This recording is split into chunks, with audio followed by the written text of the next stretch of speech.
A continuación, presento cuáles son los aspectos más importantes del curso y los ejercicios realizados durante este.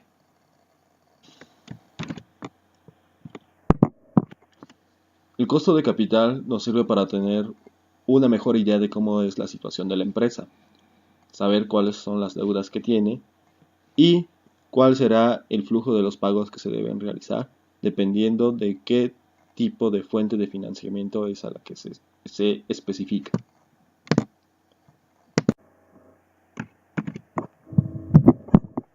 Para realizar este análisis es importante contar con la fórmula que nos describe cuál será la fracción dependiente de las acciones comunes, las acciones preferentes y la estructura de capital.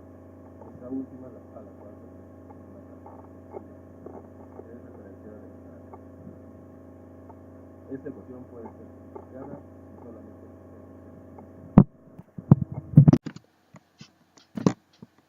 el análisis en Excel se puede simplificar utilizando los coeficientes de la ecuación y de esta manera podemos obtener lo que sería nuestra tasa que piden los inversionistas para poder aceptar cualquier tipo de proyecto relacionado con los gastos o deudas que se tienen del costo de capital. Otro punto a analizar es el costo del capital de fuentes externas.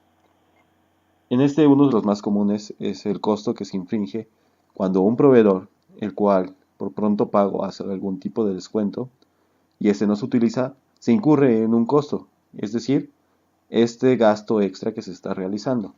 Para esto se puede ver más específicamente como el flujo del efectivo que resulta de no aprovechar un descuento por pronto pago, en el cual el pago realizado al final del periodo de descuento. En este caso, para el análisis del financiamiento con proveedores, nosotros debemos saber cuál es el costo de ese financiamiento, que es un porcentaje. Sabemos cuál es el monto de la compra, cuál es el pago con descuento y en base a esto podemos determinar cuáles serán los intereses pagados y en qué periodo de tiempo. Podemos establecer cuál será la tasa de interés anual y, si es necesario, considerar cuáles son las afectaciones con impuestos.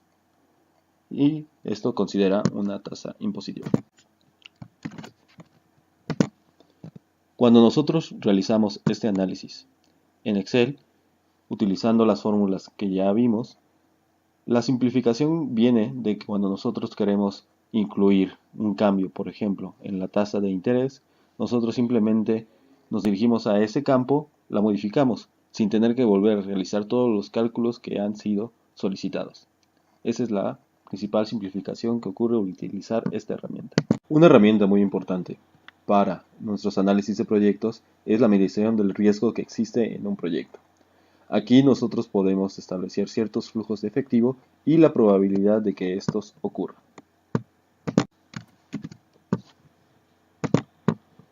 Conociendo cuáles son nuestros flujos de caja esperados, nosotros podemos establecerlos para los periodos.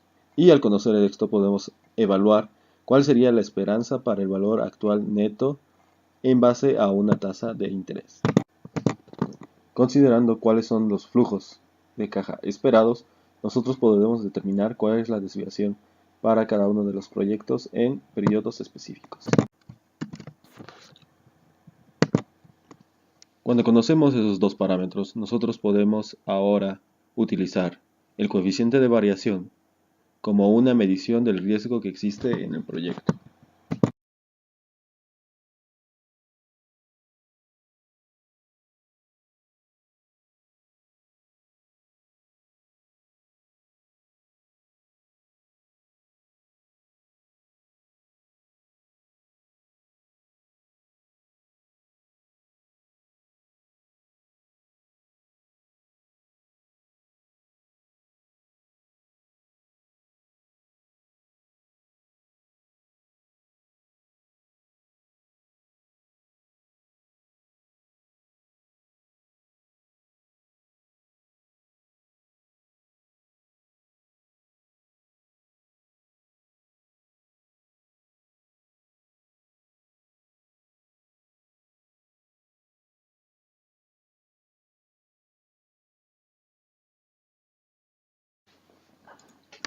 En Excel, mediante el uso de la herramienta Solver, nosotros podemos, en este caso, evaluar la tasa interna de retorno respecto a un cambio porcentual, ya sea para el precio unitario de nuestro producto o un cambio porcentual en el costo unitario.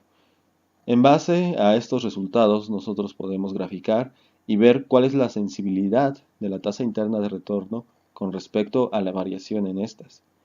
Nosotros vemos que la variación es mucho mayor para el caso en el que se modifica nuestro cambio porcentual del costo unitario. Los árboles de decisiones considero son una de las herramientas más descriptivas de la situación que se encuentra un proyecto. En este caso nosotros podemos establecer para distintas opciones o posibilidades que puede tomar un proyecto, cuáles son los flujos de caja determinados. Con estos establecemos un valor actual neto en base a una tasa de interés y, considerando las probabilidades de la ocurrencia de cada una de estas posibilidades o toma de decisiones, evaluamos cada una de las ramas. Posteriormente, mediante el uso de sumatorias y consideraciones de máximos, podemos establecer cuál es la mejor opción de todas en referencia a los nodos que existen en este árbol de decisiones para nuestro beneficio y del proyecto. Es muy importante conocer cuáles son todos los riesgos que pueden implicarse y sobre todo cuáles son las herramientas para su análisis, cómo manejarlo y cómo generar una mejor administración para los proyectos. Gracias.